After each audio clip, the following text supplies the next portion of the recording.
आज के video lecture में हम बात करेंगे रेडियो वार्ता की। रेडियो वार्ता जिसे अंग्रेज़ी में रेडियो टॉक भी कहा जाता है। वार्ता के अलग अलग संदर्भों पर विचार करने से पूर्व आइए हम रेडियो एज ए मीडियम, एक माध्यम के रूप में इसको समझने की कोशिश करें।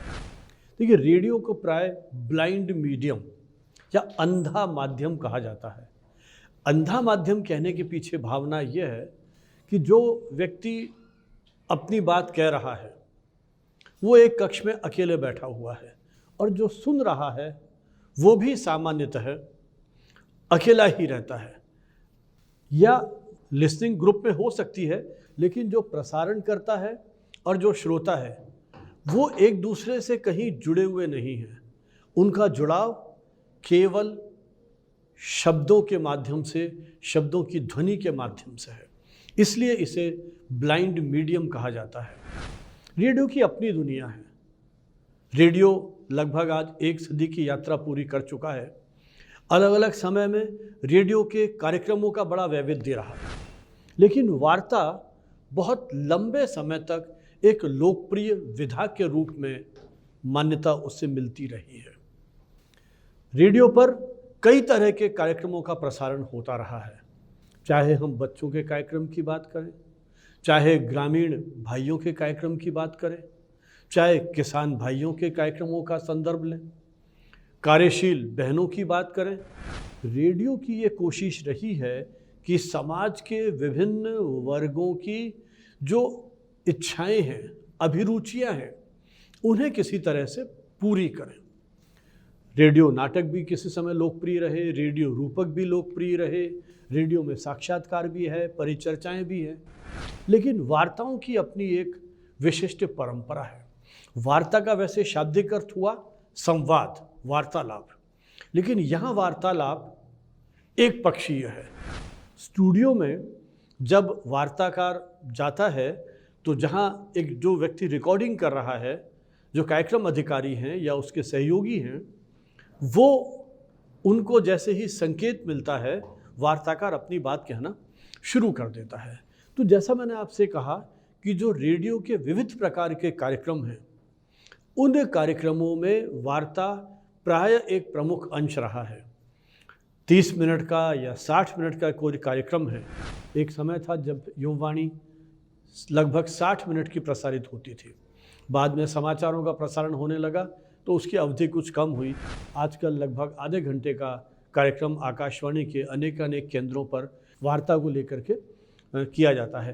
तो जो विभिन्न कार्यक्रम हैं आकाशवाणी के, उसमें वार्ता एक प्रमुख हिस्सा है। अब वार्ता की समयावधि है वो भी अलग अलग होती है, प्राय 5 मिनट से लेकर के 10 मिनट। कुछ वार्ताओं की अवधि इससे भी अधिक होती है। तो अब जो एक परंपरा रही है, आकाशवाणी का जो भी केंद्र इन वार्ताओं का प्रसारण करता है वो वार्ताकार को अपना एक अनुबंध पत्र भेजते रहे हैं। हालांकि तकनीक ने उसमें बहुत सारा परिवर्तन कर दिया है, लेकिन मोटे रूप में उस पूरी प्रक्रिया को समझने के लिए मैं आपसे उस पूरी परंपरा की बात कर रहा हूँ।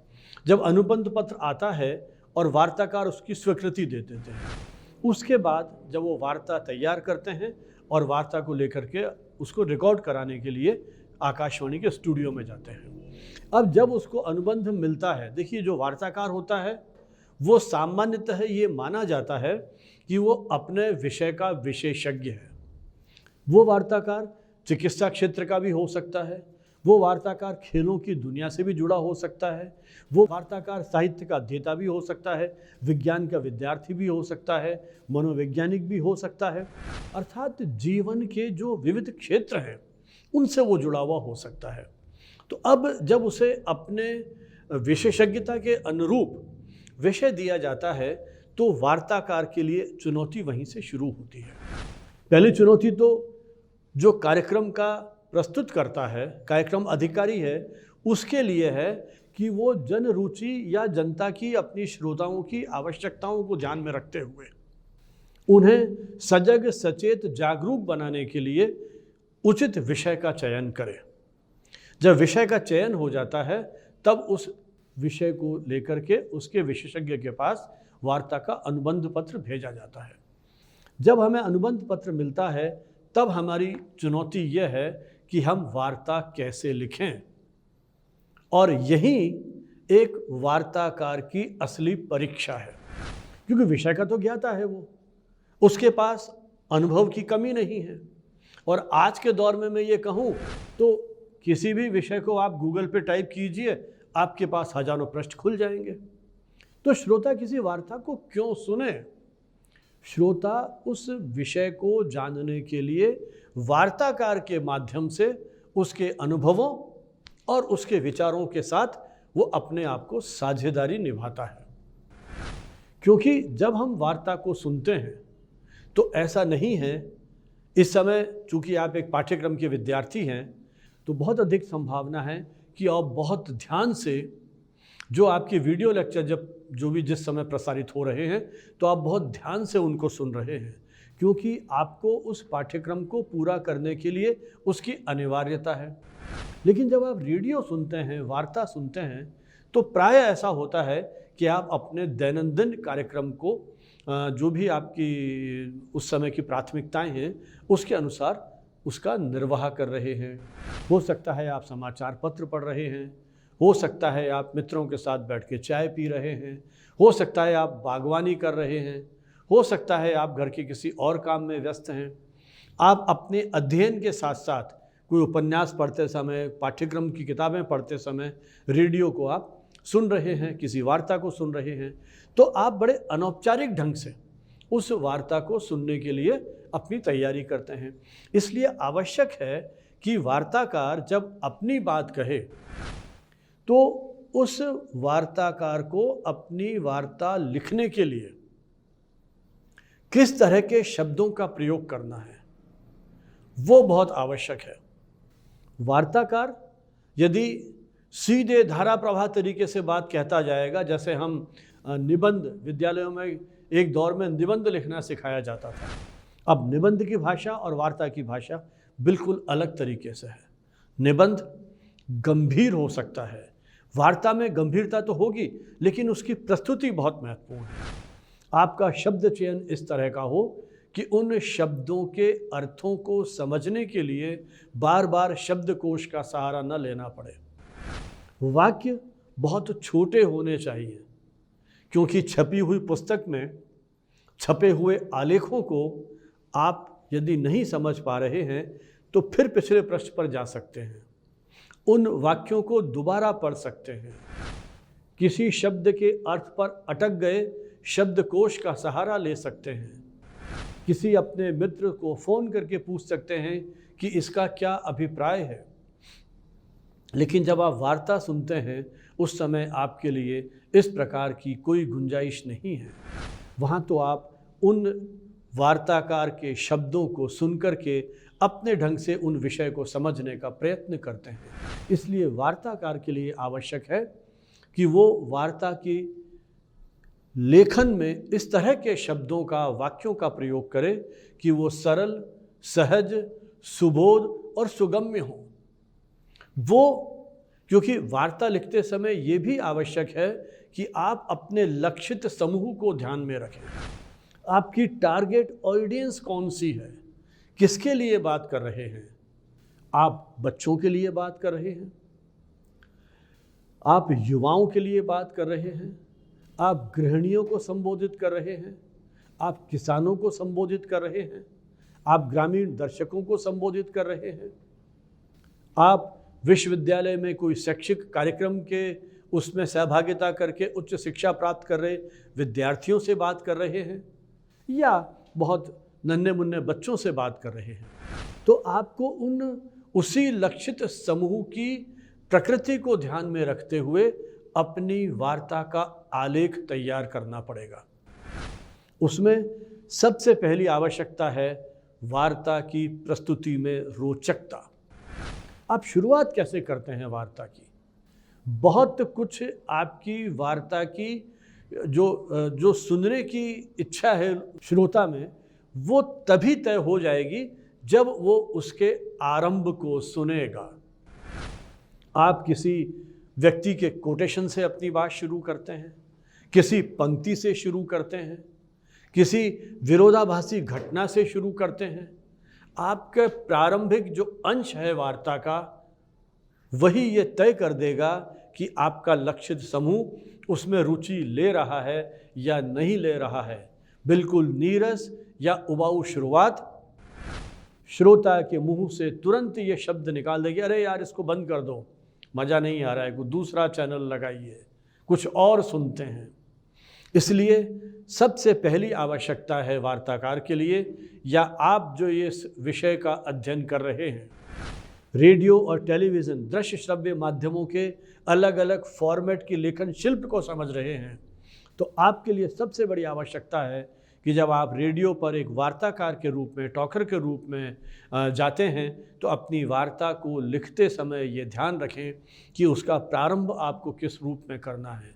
उसका प्रारंभ ऐसा हो जो पढ़ते ही पाठ श्रोता के मन में एक तरह से कहीं बैठ जाए और श्रोता ध्यानमग्न होकर के आपकी उस पूरी वार्ता को सुनने के लिए बाध्य हो जाए। तथ्यों को हम किस रूप में प्रस्तुत करेंगे? कई बार वार्ता को, विषय को समझाने के लिए अपनी उस वार्ता में हमें आंकड़े देने होते हैं, डेटा देने होते हैं। अब डेटा आप किस तरह से देंगे? यदि आपने विभिन्न मंत्रालयों की या विभागों की रिपोर्ट निकाल करके उन भारी भरकम डेटा के माध्यम से समझाने की कोशिश की, तो शायद आप वार्ता की जो कसौटी है, वार्ता के जो मानक हैं, उस पे खरे नहीं उतरें, क्योंकि वो आंकड़े जिस प्रवाह में आप बोलेंगे लोग नहीं समझ पाएंगे। इस वर्ष केंद्रीय सरकार के बजट में इतने अरब, इतने करोड़, इतने लाख रुपए का घाटा हुआ, आपका वो डेटा हो सकता है कि उसके दिमाग से निकल जाए, स्लिप हो जाए, वो याद नहीं रख पाए। इसलिए आप लगभग कह कर के बात कर सकते हैं कि लगभग इतने अरब रुपए का घाटा हुआ या राजस्व की प्राप्ति हुई, या जिस तरह का भी संदर्भ है उसके अनुसार। लेकिन यहाँ भी हमें अपने, जैसे हम सामान्य भाषा में कहते हैं, कॉमन सेंस का उपयोग करना पड़ेगा। मान लीजिए आप किसी क्रिकेट में या उसमें कोई स्कोर की बात कर रहे हैं, वहाँ आप लगभग में काम नहीं चला सकते। वहाँ आपको निश्चित संख्या में कितने रन बनाए, कितने विकेट लिए गए, उसकी जानकारी देनी होगी।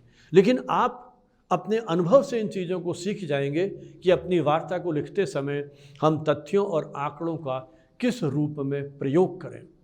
और अच्छी वार्ता के लिए ज़रूरी है कि आप शब्दों की पुनरावृत्ति नहीं होनी चाहिए। आप अपनी प्रस्तुति में वैविध्य लेकर के आए। क्लिष्ट शब्दों का प्रयोग इसमें नहीं होना चाहिए। सरल, सहज और जो बोलचाल के शब्द हैं उनका प्रयोग होना चाहिए। आज़ादी से पूर्व जब देश में आकाशवाणी या रेडियो के केंद्र विकसित हो रहे थे, उस समय भी वार्ताओं का प्रचलन था। तब हिंदी भाषा के भी अपने अपने स्वरूप होते हैं। समय संदर्भ में भाषा भी नए स्वरूप लेने लगती है, नई करवट लेने लगती है। अपने आसपास के परिवेश से, ज्ञान विज्ञान शोध अनुसंधान के विकास से उस पर भी प्रभाव पड़ता है। आज भी जिस तरह से हम वैश्वीकरण के दौर में आ गए हैं और हमारी संस्कृतियों का वे एक वैश्विक, जिससे कहना चाहिए कि संपर्क और सहभागिता हो रही है, ऐसे दौर में हम नए नए शब्द सृजित करते हैं अपनी बात को प्रभावी ढंग से कहने के लिए। इसलिए ये आवश्यक है कि आप ज्ञान विज्ञान के उन अधुनातन अभिव्यक्तियों को प्रस्तुत करने के लिए एक इस तरह के शब्दों का प्रयोग करें जो सहज संप्रेषणीय हैं, श्रोता के मन में सीधे उतर जाएं। आप उन लोक प्रचलित शब्दों के साथ साथ ये भी प्रयास कर सकते हैं कि जो आंचलिक भाषा के शब्द हैं उनको प्रयोग करते हुए अपने जो आपकी जो वार्ता है उसको और प्रभावी ढंग से, रोचक अंदाज में उसको आप प्रकट कर सकें। देखिए, जब हम आमने सामने होते हैं तब, क्योंकि भाषा के दो रूप मानता हूँ मैं, एक लिखित भाषा होती है और एक मौखिक भाषा होती है। मौखिक भाषा में कई तरह की अभिव्यक्तियाँ होती हैं और लिखित भाषा में भी उसकी अपनी एक शैली और अपना एक उसका अनुशासन होता है। तो आपको लिखित भाषा के उस अनुशासन को ध्यान में रखते हुए ये तभी संभव हो पाएगा जब आप व्यापक अध्ययन की आप में प्रवृत्ति हो, नए नए शब्दों से आप दोस्ती करना सीखें। देखिए, एक वार्ताकार को अपने पाठक के साथ एक दोस्ताना संबंध स्थापित करना पड़ता है, क्योंकि जब आप अपनी बात कह रहे हैं, आप कमरे में आपके साथ कोई नहीं है, लेकिन आप ये ध्यान में रखें कि नहीं, आपके साथ आपका श्रोता सीधे संवाद कर रहा है। आपके मन में ये अनुभूति होनी चाहिए कि मैं संवाद कर रहा हूँ, और उसी तरह का जब आप लिखेंगे तो शायद अपने श्रोता के मन में कहीं आप अपना स्थान बना पाएंगे। नहीं तो ऐसा लगेगा कि आप अंधेरे में तीर मार रहे हैं। नाटक या जो अन्य विधाएं हैं, उसमें आपके पास ये संभावना है कि आप अपनी बात को कहते समय ध्वनि का और संगीत का उपयोग कर सकते हैं, लेकिन वार्ताकार सीधे सपाट शब्दों के माध्यम से ही अपनी बात करता है। आपकी शब्दों में वो ताकत होनी चाहिए, आपके शब्दों में वो सामर्थ्य होना चाहिए कि आप उस पूरे घटनाक्रम का शब्द चित्र खड़ा कर दें। जब उस तरह की अनुभूति, वो शब्द चित्र जब आप खड़ा कर पाएंगे तो आप उस विषय के साथ पूरी तरह से न्याय कर पाएंगे। इस बात में कोई दो राय नहीं कि वार्ताओं के अनेक रूप होते हैं। वार्ता एक व्यक्ति के व्यक्तित्व पर केंद्रित हो सकती है, वार्ता एक व्यक्ति के विचार पर केंद्रित हो सकती है, वार्ता समाज में फैले हुए जो अन्यान्य विषय हैं, क्षेत्र हैं, उनसे संबंधित हो सकती है, पर्यावरण को लेकर के हो सकती है, विज्ञान की नानाविध शाखाएं हैं आज के दौर में, उनमें से जुड़े हुए किसी एक विषय पर हो सकती है। तो उन विषयों को समझाने के लिए आपकी अभिव्यक्ति इतनी सशक्त होनी चाहिए कि आप उनकी उस तकनीकी जटिलताओं में से भी एक बहुत सरल सहज ढंग से अपनी बात कह सकें। आपके पास जब आप लिखते हैं, फिर भी आपके पास एक संभावना है कि यदि कोई पैराग्राफ बढ़ गया तो हो सकता है कि उसके साथ जो दूसरा आलेख है संपादित होकर के वो वहाँ किसी तरह से समायोजित हो जाए। लेकिन रेडियो का समय निश्चित है। जैसा मैंने आपसे कहा कि अमूमन वार्ता या तो 5 मिनट की होती है या 10 मिनट की होती है। यूँ समयावधि अधिक भी होती है। रेडियो पर विशेषकर आकाशवाणी की बात यदि मैं करूं तो वहाँ वार्ताओं का अखिल भारतीय कार्यक्रम भी है, जिसमें वार्ताकार को आमंत्रित करके किसी स्टूडियो में उसकी पूरी वार्ता को रिकॉर्ड किया जाता है, फिर आकाशवाणी के सभी केंद्रों से वो रिले की जाती है। लेकिन जब हमारे पास समय निश्चित है तो हमें ये ध्यान में रखना होगा कि उस 10 मिनट की वार्ता में शुरू में जो उद्घोषणाएँ हैं और अंत में उद्घोषणाएँ, उस समय को निकाल करके अधिकतम आपको 9 मिनट में अपनी बात कहनी है। वार्ता लिखित होती है। वार्ता का प्रसारण सामान्यतः एक्सटेम्पोर नहीं होता है कि आप गए और बोलना शुरू कर दिया। वार्ता लिखित होती है। चूँकि आप वार्ताकार को देख नहीं सकते हैं, इसलिए वार्ताकार से अपेक्षा होती है कि वो इस अंदाज में बात करें, वार्ता को इस अंदाज में प्रस्तुत किया जाए ताकि श्रोता को लगे कि हम बातचीत कर रहे हैं। रेडियो वार्ता में जो विशेष चीज़ ध्यान में रखने की है वो है आकाशवाणी की आचार संहिता। आकाशवाणी की आचार संहिता का प्रमुख जो उसका कथ्य है या उसमें जो भावना छिपी हुई है वो यही है कि एक वार्ताकार किसी धर्म संप्रदाय पर प्रतिकूल टिप्पणियां नहीं करे, किसी की भावनाओं को ठेस नहीं पहुंचाए, राष्ट्रीय एकता अखंडता के खिलाफ किसी प्रकार की कोई बात नहीं की जाए, किसी राजनीतिक दल का नाम लेकर के उसकी आलोचना नहीं की जाए। तो आकाशवाणी की उस आचार संहिता को ध्यान में रखते हुए आपको अपनी बात कहनी होगी। वार्ताकार जब अपनी बात कहता है तो उसमें उच्चारण को भी उसमें ध्यान में रखना पड़ता है। अमूमन होता यह है स और श का हमको फ़र्क नहीं मालूम होता है, और मान लीजिए किसी वाक्य में इन दोनों अक्षरों का प्रयोग किया जा रहा है तो हो सकता है कि जब आप अपनी प्रस्तुति दें तो वह हास्य का पात्र बन जाए। इसलिए लेखन के साथ साथ आपको उच्चारण पर भी ध्यान देना होगा ताकि अपनी प्रस्तुति के समय किसी प्रकार की कहीं कोई कठिनाई का सामना आपको नहीं करना पड़े। किसी भी विषय पर वार्ता लिखते समय आप उसे एक तरह से एक जिसे हम कहते हैं ना साधना, शब्दों की जब हम साधना करते हैं, हमारी संस्कृति में अक्षर को ब्रह्म कहा गया है, तो लिखने को भी मैं एक तरह से ब्रह्मा की साधना या लेखन को भी अक्षरों की साधना इसलिए मानता हूँ क्योंकि उसके एक एक शब्द के माध्यम से हम उस पूरी सांस्कृतिक यात्रा को अपने श्रोता के सामने प्रस्तुत कर देते हैं। इसलिए जब आप अपनी बात को सही तरीके से कहने की तैयारी करते हैं, श्रोता के मन में अपना विश्वास जमाने की प्रयास करते हैं, तब आवश्यक यह है कि आप उस लेखन शिल्प के साथ पूरी तरह से अपने आप को जोड़ लें, तभी आप अपनी बात को प्रभावी ढंग से कह पाने में सक्षम होंगे। रेडियो पर जो हम ये कार्यक्रम प्रस्तुत करते हैं, इसको स्पोकन वर्ड प्रोग्राम्स या उच्चरित शब्द कार्यक्रम कहते हैं। इसके पीछे भाव यही है कि हम इन सारी वार्ताओं को बोल करके प्रस्तुत कर रहे हैं। जहाँ सीधा इस तरह का संवाद बोल करके किया जाता है, बहुत सारे कार्यक्रम जो हैं वो स्पोकन वर्ड कार्यक्रम की श्रेणी में आते हैं। संयोग से या दुर्भाग्य से आज के दौर में वार्ताओं की लोकप्रियता धीरे धीरे कम होती जा रही है, क्योंकि मनोरंजन के नानाविध साधन हमारे सामने आ गए हैं। ऐसे दौर में यदि हमें इस वार्ता शिल्प को, इस विधा को, इस माध्यम को जीवित रखना है, तो आवश्यक है कि हम इस तरह के लेखन में पूरी तरह से डूब करके यदि लिखने का प्रयत्न करेंगे तो आप सही अर्थों में रेडियो के इस फॉर्मेट को पुनः जीवंत बना पाएंगे।